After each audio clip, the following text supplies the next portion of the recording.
Hi guys, ನಾನು ನಿಮ್ಮ ಶಿವರಾಜ್. ನಾನಿವತ್ತು ಏನು ತಂದಿದ್ದೀನಿ ಅಂದರೆ ಅಪ್ಡೇಟು. ನಿನ್ನೆ ತಾನೇ ಬಿಟ್ಟಿರುವ ಹಾಗೆ 5ನೇ ತರಗತಿಯ ವಿದ್ಯಾರ್ಥಿಗಳು ಓದ್ತಾ ಇದ್ದೀರಲ್ಲ, ಅವರಿಗೆ ಒಂದು ಚಿಕ್ಕ ಅಪ್ಡೇಟ್ ಕೊಡ್ತಾ ಇದ್ದೀನಿ.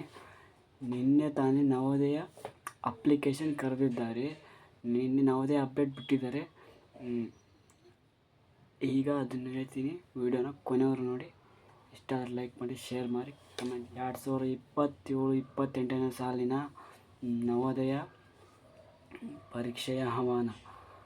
ಇಂದು ನವೋದಯ ಎಕ್ಸಾಮ್ ಅಪ್ಲಿಕೇಶನ್ ಬಿಟ್ಟಿದ್ದಾರೆ. ಯಾರ್ಯಾರು 5ನೇ ತರಗತಿ ಓದ್ತಾ ಇದ್ದೀರಲ್ಲ, ಅವರು ಈ ಪರೀಕ್ಷೆಗೆ ಅರ್ಜಿಯನ್ನು ಸಲ್ಲಿಸಬೇಕು. ಜುಲೈ 31ನೇವರೆಗೂ ದಿನಾಂಕ ಲಾಸ್ಟ್ ಡೇಟ್ ಆಗಿದೆ. ಜುಲೈ 31. ನವೋದಯ ಎಕ್ಸಾಮ್ ದಿನಾಂಕ ಬಂದುಬಿಟ್ಟು ನವಂಬರ್ 28ರಂದು ಪರೀಕ್ಷೆಯ ದಿನಾಂಕ ಬಿಟ್ಟಿದ್ದಾರೆ. ಫಲಿತಾಂಶ ದಿನಾಂಕ ಬಂತು 2027 ಮಾರ್ಚ್ ಒಳಲ್ಲಿ ಫಲಿತಾಂಶ ಬಿಡುತ್ತಾರೆ. ಆ್ಯಂಡ್ ಇನ್ನೊಂದು ಚಿಕ್ಕ ವಿಷಯ ಹೇಳ್ತೀನಿ.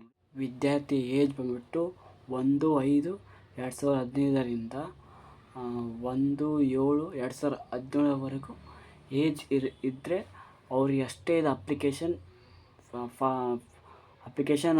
ಹಾಕ್ಬೋದು. ಇನ್ಫಾರ್ಮೇಷನ್ ಇಷ್ಟ ಆದರೆ ಲೈಕ್ ಮಾಡಿ, ಶೇರ್ ಮಾಡಿ, ಕಮೆಂಟ್ ಮಾಡಿ. Thank you. ನವೋದಯ ಎಕ್ಸಾಮ್ ಬರೆಯುತ್ತಿರೋ ಎಲ್ಲರಿಗೂ ಆಲ್ ದಿ ಬೆಸ್ಟ್ ಹೇಳ್ತಾ ನನ್ನ ವಿಡಿಯೋ ಇಲ್ಲಿಗೆ ಮುಗಿಸ್ತಾ ಇದ್ದೀನಿ. ಎಲ್ಲರಿಗೂ ಧನ್ಯವಾದಗಳು.